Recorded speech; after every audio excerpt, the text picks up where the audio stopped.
Assalamualaikum warahmatullahi wabarakatuh. Berjumpa kembali dengan Pak Purwanto. Kita masih melanjutkan tune up motor bensin konvensional, dan pada kesempatan ini kita akan mengadakan pemeriksaan komponen sistem pengapian ya. Nah, wabil khusus tentang distributor. Nah, ini ada distributor, ini tutupnya, ini kabel-kabelnya, kabel busi masih terpasang atau kabel tegangan tinggi. Ini ada rotor, ini pelat penutup distributor, ini rumah distributor, ini vakum, advance vakum. Nah, di sini ada oktan selektor ya. Nah, itu. Baik, kita lanjut untuk melepaskan kabel busi ya. Nah, kabel busi dilepas, ini nggak boleh pada kabelnya langsung ditarik semacam ini ya. Kita melepasnya adalah pada copnya ya. Copnya putar sedikit baru tarik. Kalau lepasnya ditarik kabel, di sini bisa lepas antara kabel dengan cop ya. Nah, ini kalau udah lepas nanti dipasangkan lagi, biasanya kadang-kadang sudah agak kendor ya. Maka nanti bisa muncul masalah baru. Baik, kalau udah dilepas, kita lakukan pemeriksaan. Jadi diperiksa itu dari terminal yang ada di tutup distributor ya, betul. Kemudian langsung masuk ke dari ujung kabel yang ada di cop atau yang hubungan dengan busi ya. Nah, berapa tahanannya? Nah, kita siapkan alat ukur ini ke ohmmeter, sudah disetting ke posisi kilo ya. Nah, karena ini biasanya besar tahanannya, maka maksimal adalah 20 kilo ohm ya. Di sini 20 kilo ohm. Kalau lebih kecil boleh, lebih besar nggak boleh, harus diganti ya. Baik, berikutnya. Nah, ini ada koil. Kalau koil retak ini nggak boleh ya. Nanti tegangan tinggi di sini cenderung keluar. Kalau keluar berarti nggak nuju kabel busi. Nah, ini ya, jadi tidak boleh, harus diganti aja. Berikutnya, periksa cop busi ya. Tadi kan kabel-kabelnya udah lepas sama copnya. Nah, kadang-kadang copnya itu ada yang retak, ada yang kendor ya. Kalau retak, ini apinya bisa kok short ke bodinya kepala silinder ya. Apalagi kalau umpama mobilnya dicuci, kemasukan air nggak hidup ya. Seperti kalian kalau isi motor, kabel busi atau busi kena air nggak hidup. Nah, ini sama, ini nggak boleh ada retak-retak. Kalau retak ini harus segera diganti ya. Baik, berikutnya kita periksa tutup distributor bagian dalamnya. Lihat retak-retak nih. Kalau retak begini berarti nggak boleh ya.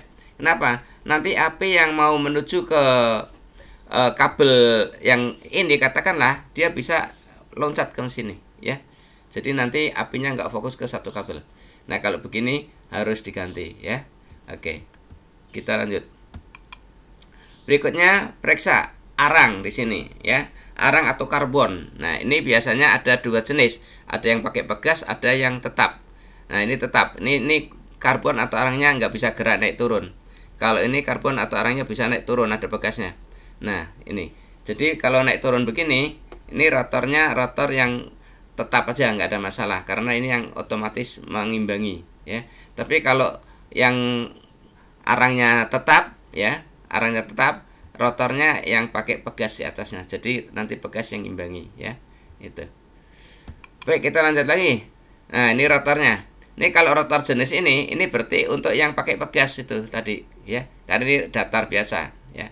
Nah, ini diperiksa. Kadang-kadang ini kan modelnya semacam gaya di press atau di lem. Ini kalau udah klotok ya, di sini nggak boleh, atau di sini ada retak-retak ya, nggak boleh. Nah, ini terbuat dari tembaga ya. Kalau ada retak atau tadi klotok lepas ya harus diganti ya.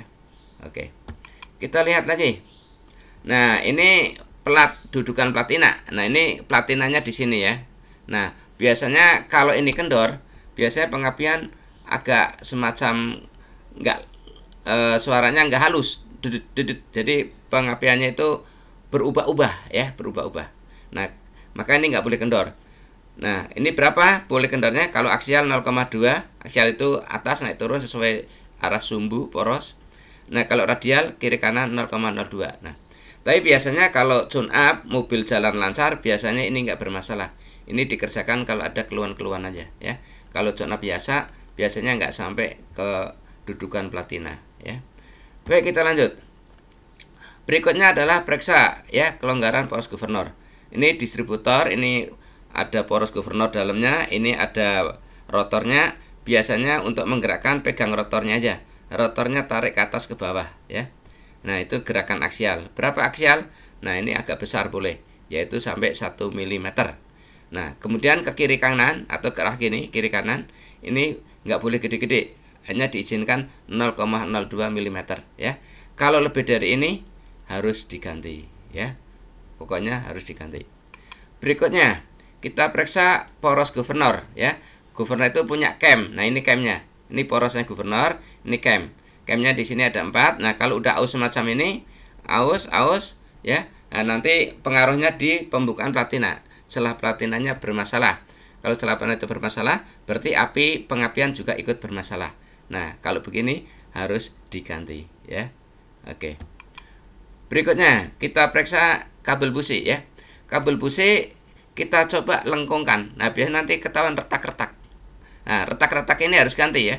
Nggak boleh Anda ambil isolasi langsung digulung-gulung sini, nggak boleh. Nanti tetap rembas ya. Api itu cenderung untuk keluar. Ini kalau ada terluka begini juga nggak boleh ya. Terluka ini juga harus ganti. Retak-retak ini juga harus diganti ya. Oke. Berikutnya, kalau udah diperiksa, kita pasang kembali ya. Pasang rotor. Nah, tadi pasang rotornya pada poros governor ya. Kemudian rotor yang mempunyai kelonggaran itu harus diganti ya. Tadi kan sudah diperiksa. Kalau bagus pasang lagi, kalau rusak ganti baru. Setelah rotor pasang, berikutnya tutup distributor dipasangkan juga ya. Nah, kalau sudah tutup pasang, kabel-kabel busi pasang sesuai FO. FO-nya 1342. Artinya begini.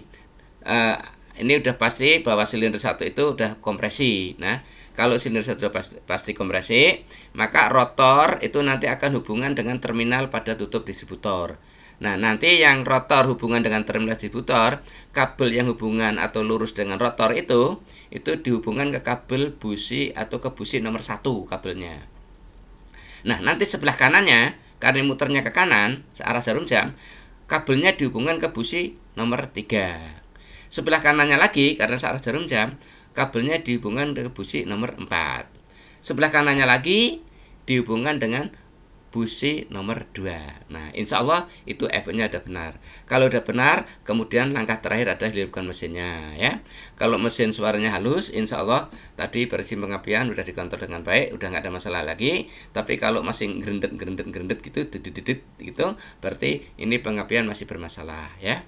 Ya, mungkin itu aja. Nanti kalau ada kesempatan kita bahas lagi. Terima kasih atas perhatian dan akhirul kalam. Wassalamualaikum warahmatullahi wabarakatuh.